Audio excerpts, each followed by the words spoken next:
Hello, everybody. Welcome back to another episode. I'm back with Manvendra ji again. So, if you guys follow me for a long time, we had Manvendra ji sharing his journey from being a first gay prince coming out to the world as a gay prince of India, and then he's again here to have a discussion about a bit of political topic. But then I think it's important also in the society we live in to have a conversation on. So, thank you very much, Manvendra ji, for being here. It is my pleasure to have you. Thank you very much. Yeah, thanks a lot, Lakshit, for inviting me over again. Yeah. Yeah, so why don't you introduce yourself again, and yeah, that would be great. Okay. So my name is Manvendra Singh Gohil, and I'm the prince of, or rather, former prince of Rajpipla, which used to be a princely state in the western part of India. Now it's in the state of Gujarat. I am also the 39th direct descendant of the Gohil dynasty established in the 13th century and the custodian of this rich cultural heritage. I started a foundation called the Lakshya Trust, an organization for the welfare of the LGBT population. And I'm also the chairperson of this trust, which is now 21 years old, mainly working in the cities of Rajkot, Surat, and Vadodara for the social and financial empowerment of the LGBT community, and particularly working for HIV/AIDS prevention and awareness with the help of and with the partnership of the government of Gujarat.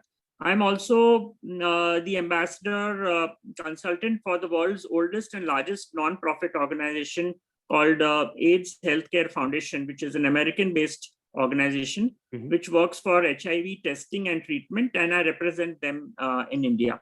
Currently, I'm developing a LGBTQA community campus in one of my royal establishments, which is near Vadodara, which will be helping the community to give them financial employment by teaching them skills, capacity buildings, and also providing them with health facilities, yoga, meditation, library, and various other things, which would give them a social empowerment as well. Okay, great. Thank you very much, sir, for that. So, the conversation I wanted to have today is how is the conversation which I think we were speaking and mulling on this for a while, and at last we found time for in both our schedules and doing it today. So, this one question I have first for you: what are your thoughts on of the current government? What do you think, is current government in favor of LGBTQ community or against it? What's your idea, and what do you thought, and what's your perspective on this? See, I think what I feel about this present government is that, and this is totally based on my experiences. It may be different for different persons, so I wouldn't like to, comment on anyone else's judgment or belief. But based on my experiences working with the government and doing political advocacy in the areas where I have mentioned, that is HIV and rights-based activism, I would say that this government, though it may be they are always thought that they are very conservative in nature, but in fact they are quite liberal in some ways. And when I say liberal, is that they have, whenever I've had meetings with them, they have given their ear to understand the issues, and they're not just that, but they've also implemented a lot of suggestions given by me, and I've observed that during the time of this current government, a lot of rights have been given to the Indian citizens. And when I say rights, the rights which have already been guaranteed in the Indian Constitution, but somehow or the other they have been missed out, and those rights have been given. For I'll give you a very small example. I have been working for HIV and AIDS for now almost 30 years in my life. Okay. And there are many issues with regards to the HIV positive people, which they were struggling with, for example, confidentiality and right to get tested and treated and all. And I've been working with several governments in the past, but this government was the first government which heard my issues, and not just heard them. For the first time in our Indian history, since the time that the epidemic has hit us, the HIV/AIDS bill was passed in the parliament. Okay. And this bill has given lot of rights to the HIV positive persons, not just for the sake of their stigma and discrimination, but also for their treatment and many other things which I wouldn't have expected to get previously. So this is just one example which I can give you, with that this government is definitely aiming at giving rights to the Indian citizens, whether they are HIV positive, they are women rights, there's LGBT rights, or any other rights. Yeah, and how much difference we see. I think the last conversation we had before, you were saying about the experience you faced when you came out, and the things you faced coming out as in gay, to the gay prince of India, the things you faced, you shared things with us. But then you shared your experience being on Oprah show and things changing for you. But when you Yeah. went through, like, when that kind of attention you got from the Western media, and then you come back to India, where people also get to know about you, more about you. So how did the previous governments, maybe, I don't know, I won't question anybody or name anyone, but how were the previous governments happy to take a suggestion, or was happy to talk to you, and how was your experience with them working for the rights or for the change?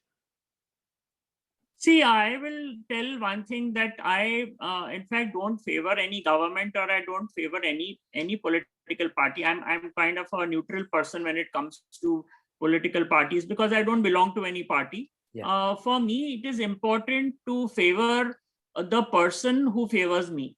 Yeah. And that person could be from any political party for that matter. So I have had mixed reactions when I went for the Oprah show, or when I did for any show out of India, and the repercussions of that. I have faced support from, I would say, from all parties. Okay. I mean, when I say all parties, I won't say parties, but I say individuals who are from different parties. Like, for example, I have got support from BJD, persons from BJD. I've got support from AAP also. I've got support from persons from Congress, and I got support from persons from BJP.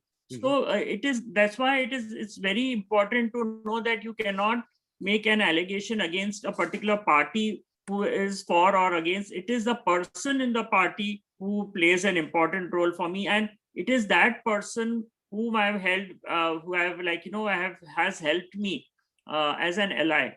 And that ally has, and what happens, like, you may be not you may be fighting in the parliament against each other, but when it comes to an individual level, then that individual person definitely works as an ally to influence upon the another political person, and he may not be from the same party, and that has happened with me. So like, for example, no, I would not like to name, but there was somebody from the AAP who supported me, and that AAP person greatly was able to influence upon another person who was from BJP. Okay.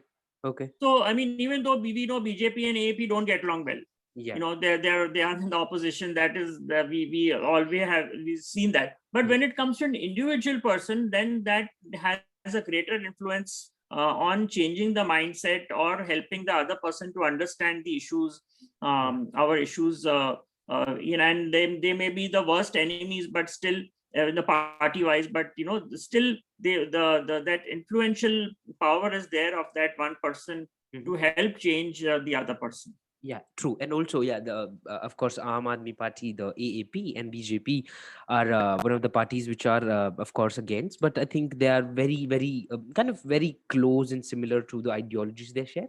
So, of course, that's a different thing and different conversation. But yeah, that was one thing.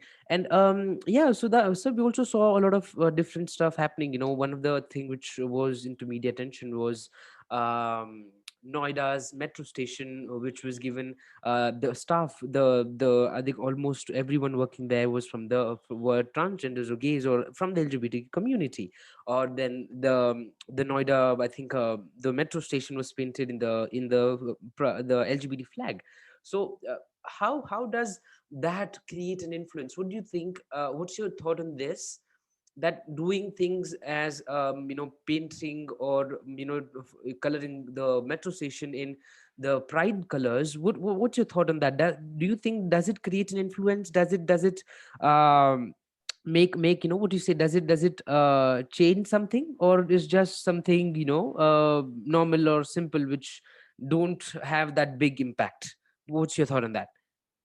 Yeah, see, it depends on when that activity has been done. I mean, I'm not correctly remembering when it happened, but we have observed that most of these good deeds by politicians are done just before elections. Yeah. And it's very obvious, because they want to win the vote, so they'll try to do some things which just before the elections to please the voters, and so that they are like instigated or induced to vote them for the power. But Yeah. the actual test of the politicians is that when they have won the elections, then how much are they doing for the voters? That is the actual test.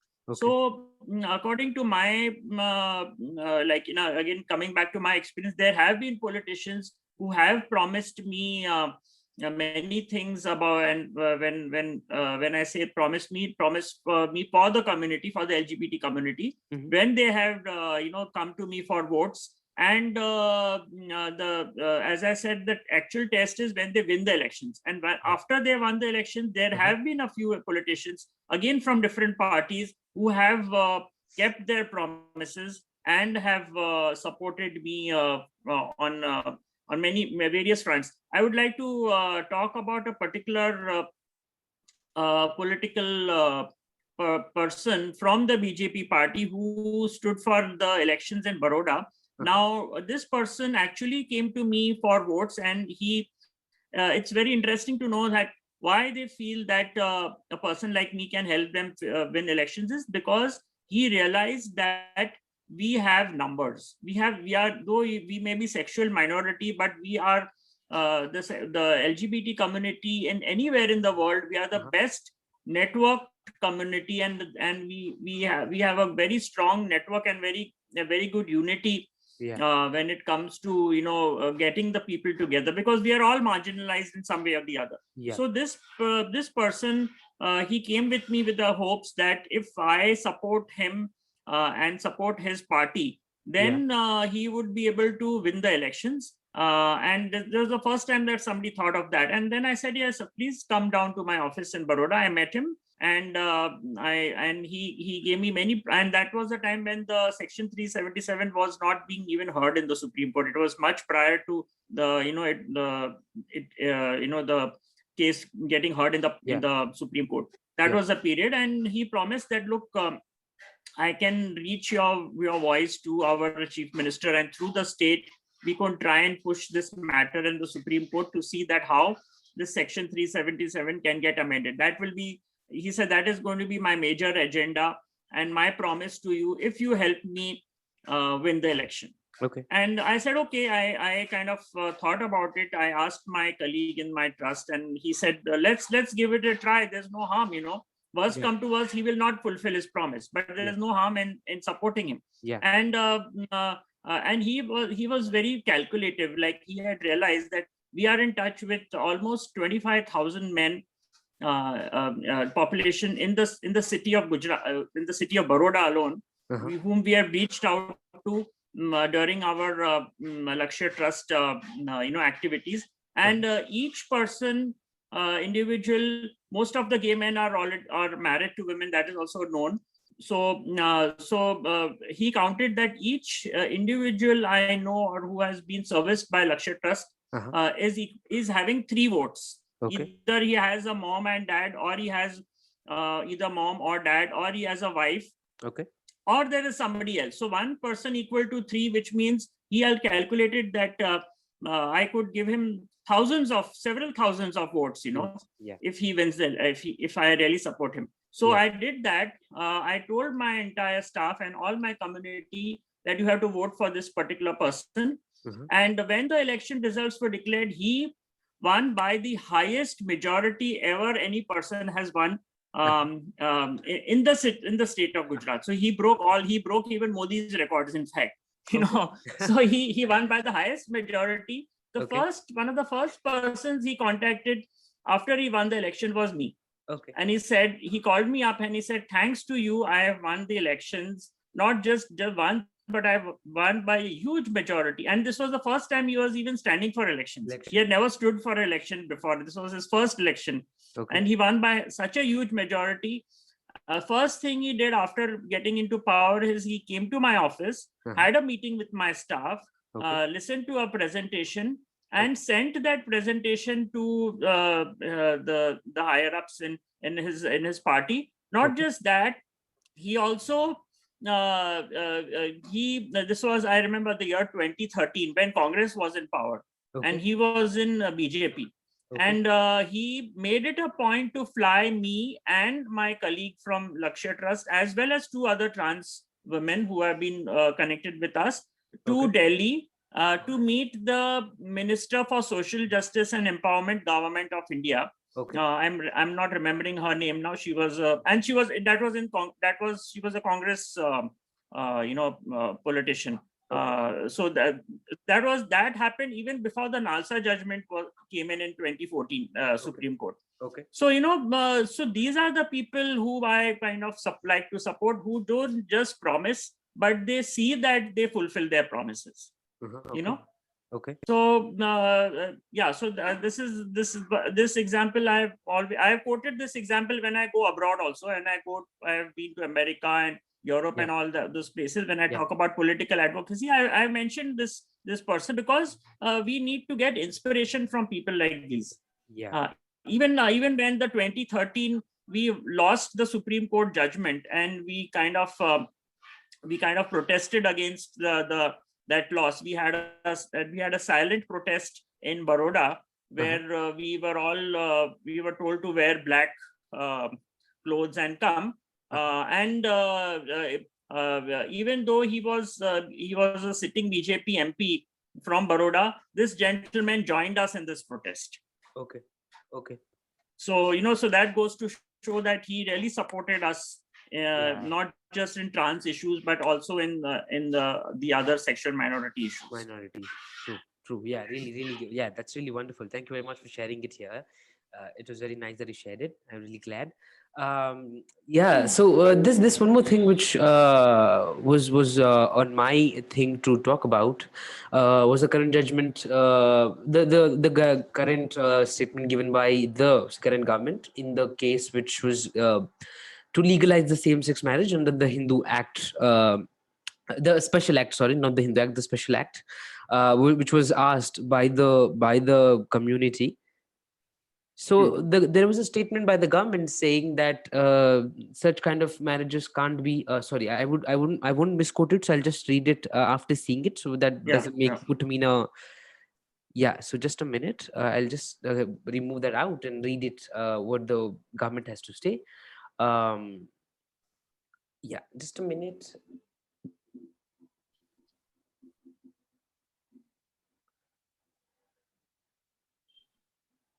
So the center opposes same-sex marriage in Delhi High Court and says that not comparable with family unity concept. The government meant that these are not the normal marriages. The marriage which the center believes in is the man and woman, not the same-sex marriages. So what's your thought on this, and why do you think this statement is not right and takes us backwards than the 377 which was given, the judgment was given by the Supreme Court in 2018? So what difference does this statement by the central government puts? What's your thought on this? Okay, so there are two things to this. Firstly, and this is again what I have understood from this case, is that the government had asked for time from the Supreme Court to give its full reply and all that, and which I don't think has happened much has happened during this hearing. They have been asked to give time, and I think the case has been adjourned to another date, perhaps in April.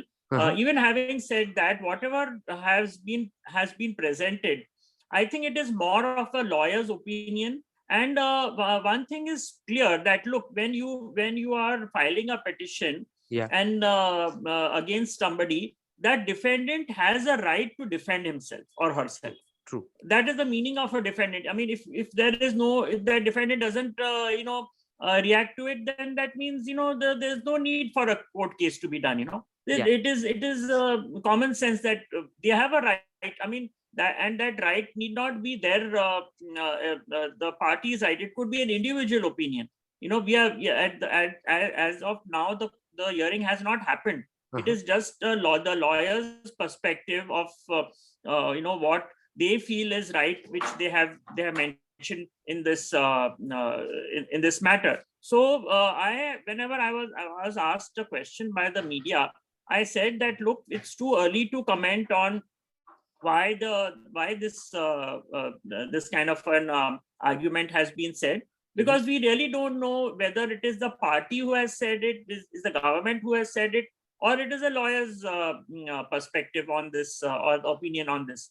And definitely they have a right to defend. They will bring out the point. It is up to the court to decide. Like, for example, even when the Supreme Court was hearing the Section 377, the government gave its defending statements in that.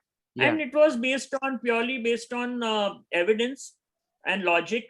And it was a good thing. And in fact, I think it was a blessing in disguise that this case went for an appeal into the Supreme Court by the religious leaders. Because I mean, and I always say that India has been creating history at many points, and this was also a historic thing, that all religious leaders of India united, where we know that Hindus and Muslims don't even get along well, especially when you see the cricket match happening. We know that Hindus and Muslims don't get along well, but still Hindus and Muslims and even all the possible religious leaders you can think about, all of them united together to fight against us, and not even one religious leader could win the court case, and including the government. So it's very clear that the judicial system, and which I'm very proud of, the Indian judiciary system is very progressive in its thoughts, very, very open-minded, and because of that, we won the case, because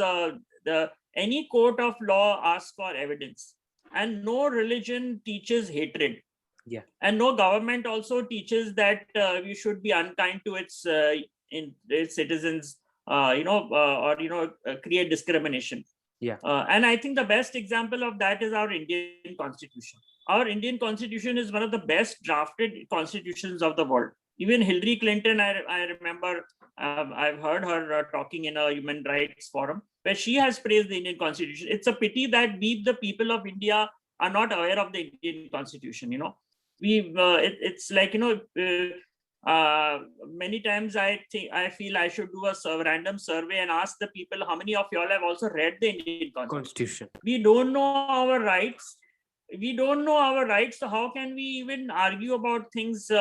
If we are aware of our rights, we will be knowing where to fight for and where the rights are getting violated. So the government also makes statements based on just the fact that they have the right to defend. But the court is not going to look into those points. The court is going to look at the logical evidence which is going to be